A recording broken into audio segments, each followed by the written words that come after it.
अगर खुद को और देश को बचाना है तो अब सावधान हो जाइए।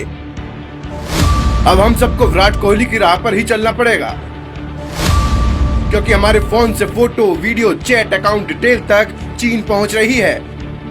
जी हाँ, आपने बिल्कुल सही सुना है, और अब आप जो देखेंगे उसे सुनकर चौंक जाएंगे, क्योंकि अब तक फोन से डेटा चोरी होकर चीन पहुंचने का जो शक था वो अब यकीन में बदल चुका है। उसको लेकर अब बहुत बड़ा खुलासा हुआ है, जिसको लेकर भारत सरकार ने एक्शन लिया। तो विराट कोहली ने भी वीवो कंपनी को बड़ा झटका दिया है। हम आपको रिपोर्ट में आगे बताएंगे कि आपका फोन कैसे देश के लिए खतरा बन सकता है, लेकिन पहले ये जान लीजिए कि टैक्स चोरी मामले में फंसी चाइना की वीवो कंपनी को अब विराट कोहली ने भी बड़ा झटका दिया है, क्योंकि वीवो कंपनी ने जितनी बड़ी गलती टैक्स ना देकर की है, उससे बड़ी गलती आपको धोखा देकर कर दी है। आपको पता भी नहीं चला कि आपके फोन में मौजूद फोटो, वीडियो और व्हाट्सएप चैट कब चीन पहुँच गया। हम आपको इस खतरनाक साजिश के बारे में हर बात बताएं, उससे पहले विराट कोहली के उस फैसले के बारे में जान लीजिए जिसने पूरे देश का दिल जीत लिया।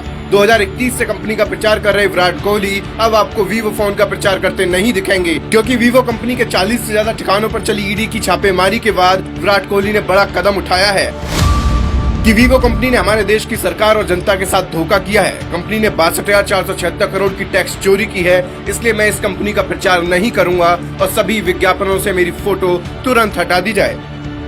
विराट कोहली के इस ऐलान से चीनी कंपनी को बड़ा झटका लगा है। हो सकता है कि हिंदुस्तान से इस चीनी कंपनी का बोरिया बिस्तर समेटा जाए, लेकिन बात सिर्फ टैक्स चोरी की नहीं है, बल्कि इस कंपनी ने IMEI नंबर के नाम पर एक बहुत बड़ा घोटाला भी किया है। इसने एक ही IMEI नंबर पर 1300 फोन बेच दिए, जबकि नियम ये कहता है कि कोई भी कंपनी एक IMEI नंबर पर एक ही फोन बेच सकती है, जिसके बारे में आपको विस्तार से बताते हैं। दरअसल हर फोन की बैटरी के ठीक नीचे एक ये नंबर होता है जिसे कहते हैं हम IMEI। IMEI का पूरा नाम इंटरनेशनल मोबाइल इक्विपमेंट आइडेंटिटी है। ये ठीक उस तरह है जिस तरह भारत में आधार कार्ड का यूनिक नंबर होता है। फोन गुम होने पर आपके लिए IMEI नंबर ही जांच में बड़ा काम आता है।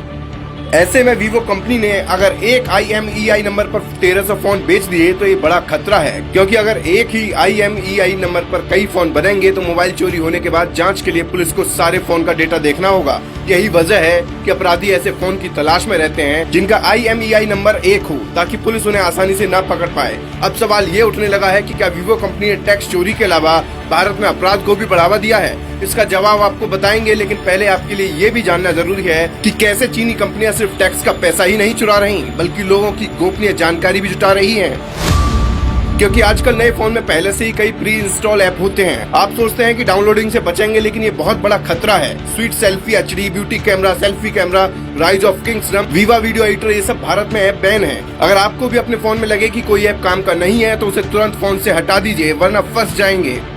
क्योंकि इस तरह के 54 ऐप भारत सरकार ने फरवरी में ही बैन कर दिए थे, जिनके जरिए आपकी सारी जानकारी चीन तक पहुंच रही थी। फोटो से लेकर व्हाट्सएप चैट, अकाउंट डिटेल और जो भी आप सर्च करते हैं वो सब चीन जानता है। क्योंकि सितंबर 2020 में पता चला था कि प्रधानमंत्री, कई मंत्री और बड़े अफसरों का डेटा चीन कलेक्ट करने में लगा है। ऐसा नहीं है कि सिर्फ आपके साथ ही ये हो रहा, बल्कि अमेरिका जैसे कई देश भी चीन की जासूसी से तंग आ चुके हैं। पूरी दुनिया जानती है कि चीन अब दूसरे देशों में आम आदमी को निशाना बनाने में लगा है, यानी कि वो हाइब्रिड वॉरफेयर या फिर ये कहें कि साइबर वॉर छेड़ रहा है। अगर आप सोच रहे होंगे कि खतरा इतना बड़ा है तो सरकार क्या कर रही है, तो वो भी जान लीजिए। क्योंकि अब तक सैकड़ों चाइनीज ऐप बैन करने के बाद अब भारत सरकार सैकड़ों चीनी कंपनियों के लिए एक नया सख्त नियम लाने वाली है, जिसके तहत मोबाइल फोन के सारे पार्ट्स की पहले जांच होगी। कौन से ऐप फोन के अंदर आपको मिलते हैं और उससे डेटा लीक का कितना खतरा है, इन सब की पड़ताल की जाएगी। जिसका सीधा मतलब है कि पहले अब चीनी फोन को सरकार के एक्सपर्ट चेक करेंगे और तब ये बाद में आपके पास तक आएगा। ऐसे में हो सकता है कि कई चाइनीज कंपनियां भारत से अपना बोरिया बिस्तर समेटने की धमकी दें, क्योंकि अभी वीवो कंपनी पर शिकंजा कसा गया तो चीन ने कहा कि अगर ऐसे कार्रवाई होती रही तो भारत में विदेशी कंपनियों का निवेश कम हो जाएगा।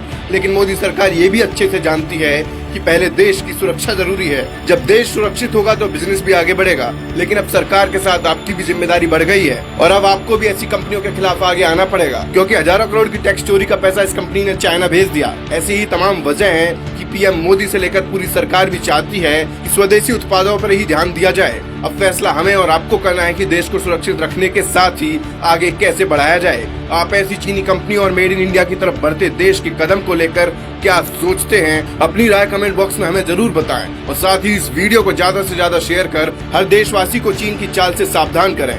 ब्यूरो रिपोर्ट, बोल बेधड़क।